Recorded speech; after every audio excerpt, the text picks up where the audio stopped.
अगर आपके बच्चे भी पब्लिक स्कूल्स में, पब्लिक तो कहना गलत होगा, प्राइवेट स्कूल्स में पढ़ते हैं, तो आप अच्छे से जानते होंगे कि क्या वो स्कूल आपके बच्चों को वो फैसिलिटीज प्रोवाइड करवा रहे हैं जितनी वो फीस ले रहे हैं। हम सब जानते हैं कि ये जो पब्लिक स्कूल्स हैं, so called public schools, but actually they are private schools, how much fees they are charging from all the parents. 5 star fees ले रहे हैं और 5 स्टार फैसिलिटीज के नाम पर वो क्या प्रोवाइड कराते हैं, स्विमिंग पूल, लेकिन सिर्फ मॉनसून सीजन में जब नेचुरली रेन होती है और उनके स्कूल के अंदर ही स्विमिंग पूल बन जाता है जिसमें बच्चे एंजॉय करते हैं। तो ये है रियलिटी हमारे प्राइवेट स्कूल्स की। तो क्या वो पोस्ट कोविड रीओपनिंग के लिए रेडी हैं? तो आज हम इस वीडियो में यही डिस्कस करने वाले हैं। तो let's start. So I told you that our government is also planning to open the schools on Switzerland model. So now the question comes, what is the Switzerland model? कि ऐसा क्या था इस स्विट्जरलैंड मॉडल में कि पूरे world के governments जो है, पूरे वर्ल्ड की जो गवर्नमेंट्स हैं, वो अपने स्कूल्स को रीओपन करने के लिए अगर प्लान कर रहे हैं तो वो उस मॉडल को फॉलो करना चाहते हैं। तो देखते हैं कि स्विट्जरलैंड मॉडल क्या है और इस वीडियो के एंड में हम कंपेयर करेंगे अपने इंडिया के स्कूल्स को वहां की कंडीशन से, स्विट्जरलैंड की कंडीशन से, और फिर हम एनालाइज करेंगे कि हमारे स्कूल्स जो हैं वो रेडी है भी या नहीं है रीओपनिंग के लिए। हम ये देखते हैं कि स्विट्जरलैंड ने आखिर अपने स्कूल्स को रीओपन कैसे किया। तो अब जैसा कि सबको पता है कि मार्च में when this COVID was declared a pandemic by WHO and it was ordered that all the schools should be closed. So same was followed in Switzerland also. तो वहां पर भी सेम चीज फॉलो हुई, उन्होंने भी स्कूल्स क्लोज कर दिए, डिस्टेंस लर्निंग से एजुकेशन जो है वहां पर स्टार्ट हो गई। लेकिन अब उन्होंने मई के मंथ में एक बहुत ही कि स्विट्जरलैंड का एक बहुत ही फेमस स्कूल है जिसकी मैनेजमेंट ने ये डिसाइड किया कि हमें अब स्कूल्स को रीओपन करना चाहिए, क्योंकि पेरेंट्स, टीचर्स और स्टूडेंट्स सब ऑनलाइन लर्निंग, डिस्टेंस लर्निंग से परेशान हो चुके थे। तो अब उन्होंने क्या किया, उन्होंने पूरे पेरेंट्स के साथ, फैमिलीज के साथ ये डिस्कस किया कि अगर हम स्कूल्स को रीओपन करते हैं तो कैसे होगा।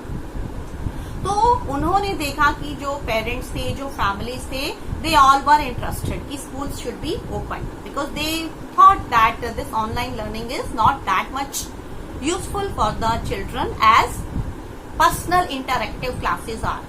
So now all of them decided. So the management of that school took certain very, you can say, serious steps to reopen their schools. And what were those serious steps? कि उन्होंने सबसे पहले तो अपनी स्कूल की building को restructure किया। उसके लिए उन्होंने क्लासरूम साइजेस को स्मॉल किया, मास्क पहनना कंपलसरी किया सभी स्कूल सभी बच्चों के लिए, और उसके अलावा उन्होंने क्या किया, 2 मीटर डिस्टेंस मीन्स जो हम इंडिया में 2 गज की दूरी कह रहे हैं, तो उन्होंने उसे फॉलो करवाया, और प्रॉपर डिस्पर्सल और means exit and entrance of students, इस चीज पे उन्होंने बहुत सारा टास्क फोर्स लगाया।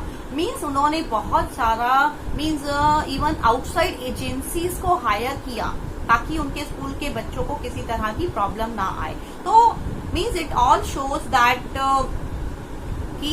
they spent a lot of money, right? That is the thing, that those schools, if they were interested to reopen them, they spent a lot of money. So now we will see, are the schools of India, are they ready to spend that much money? क्योंकि money ही तो main problem है। हम यहाँ पे government schools की तो बात ही नहीं कर रहे, क्योंकि गवर्नमेंट स्कूल्स में तो बहुत ही डिफिकल्ट है, वहाँ क्लास साइजेस ही इतना बड़ा है, वहाँ पर ऑलरेडी 2-2 शिफ्ट चलती हैं। तो अगर वहाँ पर स्कूल्स रीओपन होते हैं तो बहुत ही डिफिकल्ट कंडीशन होगी। तो अब हम बात करते हैं हमारे प्राइवेट स्कूल्स की। मैं उन्हें पब्लिक स्कूल्स बिल्कुल नहीं बोलूंगी, क्योंकि वो पब्लिक के लिए तो है ही नहीं, वो सिर्फ उन्हीं लोगों के लिए है जो उन्हें मोटी रकम पे कर सकते हैं। तो पब्लिक स्कूल्स का क्या फंडा होता है, उनका एक ही फंडा है, टू अर्न मनी, कि जितना आ रहा है कमा लो, और खर्च करने के नाम पर वो कुछ भी नहीं करते. They will take lump sum amount, so much amount from the parents right at the beginning. Development charges के नाम पर, एनुअल चार्जेस के नाम पर इस साल वो नहीं ले पाए तो उनकी कंडीशन बहुत खराब है.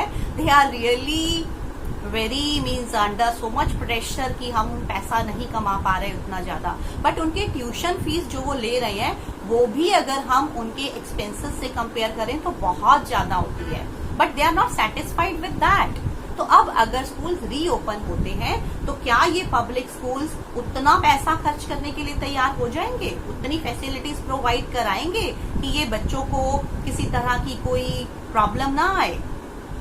अब हम देखते हैं कि हमारी सेंट्रल गवर्नमेंट ने क्या प्लान किया है. हमारी गवर्नमेंट ने भी यही प्लान किया है कि जो हमारे स्कूल्स हैं वो 3 फेजेस में ओपन होंगे. सबसे पहले लाइक 10th और 12th के स्टूडेंट्स को फर्स्ट 15 डेज के लिए उनके लिए स्कूल्स ओपन होंगे, और ये डिसाइड किया है कि 2 शिफ्ट्स होंगी, 8 to 11 and then 12 to 3, and in between 1 hour gap is there for proper sanitization of the classrooms.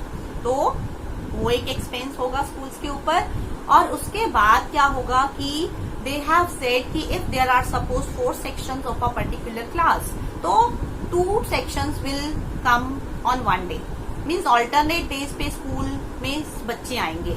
Like 2 section एक दिन आएंगे तो अगले 2 सेक्शन नेक्स्ट डे आएंगे. तो अब इन सब चीजों से क्या फर्क पड़ने वाला है, क्या चेंजेस आने वाले हैं स्टूडेंट्स का, तो I think we can't say anything about students because students are very innocent. They are ready to come back to their schools.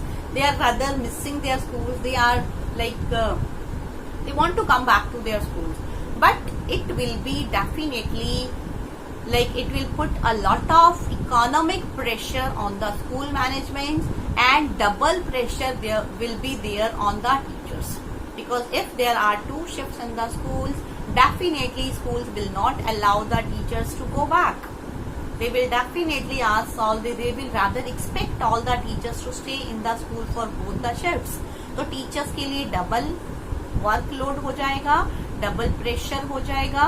और हाँ, एक चीज और गवर्नमेंट ने बोली है कि मीन्स हमारी जो इंडिया की गवर्नमेंट ने जो चीज अभी तक जो सामने आई है वो ये है कि 33% staff attendance and student attendance will be required if the schools are reopen. अब यहाँ पर अगर हम पब्लिक स्कूल्स की बात करें तो वहां पर तो स्टाफ ऑलरेडी है ही 33%.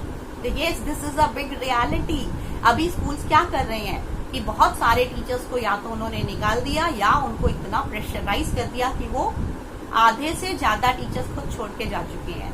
तो अभी क्या हो रहा है, सभी पब्लिक स्कूल्स में अगर पहले जहां पर 60 टीचर्स थे सपोज, तो वहां पर अब 20 टीचर्स ही पूरा स्कूल संभाल रहे हैं.